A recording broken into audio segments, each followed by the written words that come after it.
Hello everyone, welcome to Anant current affairs. और आज हम 22 और 23 ऑफ जनवरी की इंपॉर्टेंट न्यूज आर्टिकल्स को लेंगे, जिसमें से मेजॉरिटी हम आज पढ़ेंगे एडिटोरियल्स के बारे में। कल कुछ बढ़िया एडिटोरियल्स आए थे जो आपकी प्रिपरेशन में आपकी हेल्प करेंगे। आईएएस लेवल के एडिटोरियल्स भी हैं ही है इसमें, और पीएससी लेवल के बच्चे भी इसे कवर आउट कर सकते हैं। बेनिफिट्स क्या होते हैं एडिटोरियल पढ़ने की कि आपको एक लार्ज लार्ज स्ट्रक्चर या एक लार्जर पिक्चर मिल जाता है कि क्या हो रहा है और कैसे टॉपिक्स को प्रिपेयर करना चाहिए।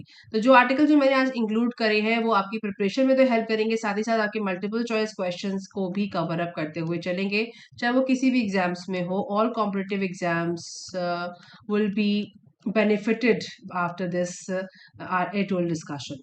और तो शुरू करते हैं पहले आर्टिकल से। ये आर्टिकल्स मैं लिए हैं इकोनॉमिक टाइम्स से और टाइम्स ऑफ इंडिया से, तो आप चेकआउट कर सकते हैं। कल के न्यूज़पेपर्स को आपको मिल जाएगा। तो पहला आर्टिकल लिख रही हैं Bilima Wadhwa, time to move beyond 1 2 3 4। तो ये एक रिपोर्ट की मैं बात कर रही हैं जो 23 की रिपोर्ट पब्लिश हुई है, और ऑलमोस्ट हर साल ये रिपोर्ट पब्लिश होती है। उसके बाद इसके ऊपर डिस्कशंस होते हैं, और इसको आईएएस में भी पूछा गया है इस रिपोर्ट के बारे में, तो हमारी पढ़ना इंपॉर्टेंट बन जाता है। रिपोर्ट है 2023 annual status of education report, इसे एसर भी बोलते हैं, ASER करके रिपोर्ट का नाम है, और लास्ट वीक रिलीज हुई है। और बियॉन्ड बेसिक्स में इसको बताया गया है कि an explores following domain in 14 to 18 age group के बच्चों के ऊपर एक सर्वे होता है। उसके बाद ये रिपोर्ट पब्लिश की जाती है। तो उसमें कुछ क्वेश्चंस को पूछ रही हैं। ये रिपोर्ट आप सबके लिए पढ़ना जरूरी है जो मेंस राइटिंग में लिख रहे हैं। जो एजुकेशन वाला सेक्शन आता है जीएस स्ट्रीम में, वहां पे ये इम्पोर्टेंट है। और साथ ही साथ आपका एजुकेशन को लेकर के जो हमारे कॉन्स्टिट्यूशन में जो एक्सपोजर है उसको रिवाइज कर सकते हैं। साथ ही साथ अपने मीन्स राइटिंग के लिए आप नोट्स भी बना सकते हैं, that will be helpful for you. तो आपको ये देखना है कि इसमें कौन कौन से इंपॉर्टेंट पॉइंटर्स आपको लेने हैं। कुछ क्वेश्चंस उठाती हैं मैम, वो कहती हैं, are they studying in school college और टेकिंग वोकेशनल और technical courses? Are they working? Can they apply basic reading and arithmetic abilities to navigate everyday task? And are they digitally literate? कुछ questions हैं और इसके answer में पूरा report है। Now इसके बाद कहती हैं, अकॉर्डिंग टू असर 23, 73.6% of 14 to 18% 18-year-old can read a class 2 level text. मतलब 73% जो बच्चे हैं इस एज ग्रुप के, वो क्लास 2 के लेवल का टेक्स्ट पढ़ सकते हैं, जो 14 to 18 एज ग्रुप के बच्चे हैं। ये डेटा है। उसके बाद 43.3% can do a simple classes 3/4 division problem. इतने बच्चे डिवीजन प्रॉब्लम कर सकते हैं। ठीक है, एज ग्रुप है 14 to 18।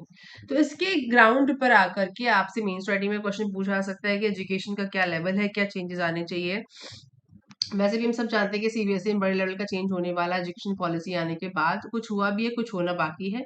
तो उसके लिहाज से इस आर्टिकल को आप पढ़ें, अपनी मेंस राइटिंग में इसको ऐड ऑन कर सकते हैं GS3 एंड GS1 में। उसके बाद mirror mirror on the wall में किरण मकानिक सर हैं, वो लिखना चाह रहे हैं कि विकसित भारत 2047 का जो एक टारगेट है, एम है, वो अचीव इसके लिए क्या क्या चीजें हैं जो हमको और एड ऑन करनी चाहिए। उसमें कुछ टर्म्स को इन्होंने यूज किया, जैसे CAGR को यूज किया, इसको भी देख लेंगे। तो even as India marks 75 years of independence in 22, many were already looking at the future and projecting where the country may be when it celebrates a century of freedom to 2047। ठीक है, 1947 से 1947 के बाद 2047 का जो एक सेंचुरी का जो टेन्योर है वो कंप्लीट होगा। तो कुछ चीजें भारत में देखने लायक होंगी। एक तो हमारा पर कैपिटा इनकम क्या है, हमारी GDP क्या है, और हमारा CAGR कितना है, हम वर्ल्ड में कहाँ स्टैंड करते हैं, और क्या और चीजें हैं जिनको हमें कवर अप करना है। नाउ इसके बाद देखते हैं, कुछ सवाल वो उठाते हैं। सवाल कहते हैं कि जनरल क्वालिटी ऑफ लाइफ क्या होगी, प्रॉस्पेरिटी क्या होगी, lack of visible poverty, general cleanliness, sense of discipline, respect and greater politeness. ये सारी चीजें आपको मेंस राइटिंग में हेल्प करेंगी। और CAGR जो उन्होंने बोला, वो आपकी मल्टीपल चॉइस क्वेश्चन में पूछा जा सकता है कि CAGR क्या होता है। CAGR compound annual growth rate होता है। ये किसी कंपनी का भी हो सकता है और ऑब्वियसली किसी देश का भी हो सकता है। तो the mean annual growth rate of an investment over a specific period of time longer than 1 year। इसे कहते हैं CAGR। और अगर हम बड़ा डेटा उठा करके देखिए वर्ल्ड इकोनॉमिक फोरम के हिसाब से, तो इंडिया का जो ग्रोथ रेट है CAGR को लेकर के world economic data quality grid के हिसाब से, वो C कैटेगरी का है।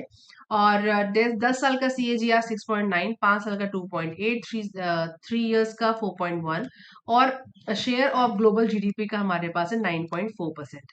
तो इस पर्सपेक्टिव से आप GS3 में मेंस राइटिंग में सवाल पूछा जा सकता है कि क्या पर्सपेक्टिव है। और जो हमारा जो टारगेट है विकसित भारत का जो सपना है 2047 के ऊपर, इसके ऊपर मेंस राइटिंग और मल्टीपल चॉइस क्वेश्चंस तो आपको प्रिपेयर कर ही लेने चाहिए, पूछे जा सकते हैं। उसके बाद आता है हमारा make best best use of this pit spot. इस पे दिनेश कनाबर सर कहते हैं कि इंडिया को जो ये क्षण है, जो अभी OECD चल रहा है, साथ ही साथ हमारा दाउस की जो मीट चल रही है, और जो ग्रोथ रेट अभी हम एक्सपेक्ट कर रहे हैं, उसको चलते हमें और क्या चीजें हैं जिनको एड्रेस करना चाहिए हमारे इंटरिम बजट में। वो हो सकता है manufacturing, taxes, quicker dispute resolution, simpler compliance, focus on disinvestment और इम्प्लीमेंट पॉलिसीज। तो ये आर्टिकल अगर आप एज इज पढ़ लेते हो तो कुछ मेंस राइटिंग के कुछ के काफी ज्यादा पॉइंटर्स आपको मिल जाते हैं, जो आपको प्रैक्टिस करने हैं लिखने के साथ। और प्रैक्टिस करने का बेस्ट तरीका है कि पिछले साल के प्रीवियस क्वेश्चन पेपर्स को उठा लें, सवाल ले लें, आपको मिल ही जाएंगे, और उसको प्रैक्टिस करना चालू करें। तो GS1 GS3 के इंपॉर्टेंट पॉइंटर्स आपको यहाँ से मिलेंगे, और साथ ही साथ कॉन्स्टिट्यूशनल लेवल पे एजुकेशन का जो मैंने आपको आर्टिकल दिया ये वाला, टाइम टू मूव बियॉन्ड 1 2 3 4, इसको आप GS2 में भी कवर कर सकते हैं, कॉन्स्टिट्यूशन वाले सेक्शन में, और एथिक्स वाले सेक्शन में भी इसको आप ले जा सकते हैं। इंटरव्यू में भी इंपॉर्टेंट आर्टिकल है कि असल में कहा गया है कि सिर्फ 73.6% बच्चे ही क्लास 2 के टेक्स्ट रीड कर सकते हैं। तो हमारा एजुकेशन सिस्टम कहाँ पहुंचा है, क्या कमियां हैं, आपको क्या लगता है? तो उसके लिहाज से भी आप इंटरव्यू वाले सेक्शन में इसको ऐड ऑन कर सकते हैं। रिपोर्ट्स पूछी जाती हैं, रिकॉर्ड्स पूछे जाते हैं, आपका सर्वे जितने सर्वे होते हैं, आपका अप्रोच क्या है, आपका थॉट प्रोसेस क्या है, इसी को जज किया जाता है इंटरव्यू में। तो उसके लिए हेल्पफुल हो सकता है। तो ये था हमारा आज का और कल का मिलाकर के एडिटोरियल डिस्कशन, जो हमने टाइम्स ऑफ इंडिया और ET से लिया। आप चाहें तो इसे किसी और न्यूज़पेपर से भी अटैच कोई बढ़िया आर्टिकल ला सकते हैं। अगर आप मुझे शेयर करेंगे तो मैं इसको डिस्कस करूंगी अपने चैनल पे। और उसके साथ ही साथ मैं पहले भी हिंदू के कई सारे आर्टिकल्स एडिटोरियल डिस्कस कर चुकी हूँ। If you want to go through, I share the link over here. और मिलेंगे नेक्स्ट वीडियो में, तब तक तैयारी करते रहिए।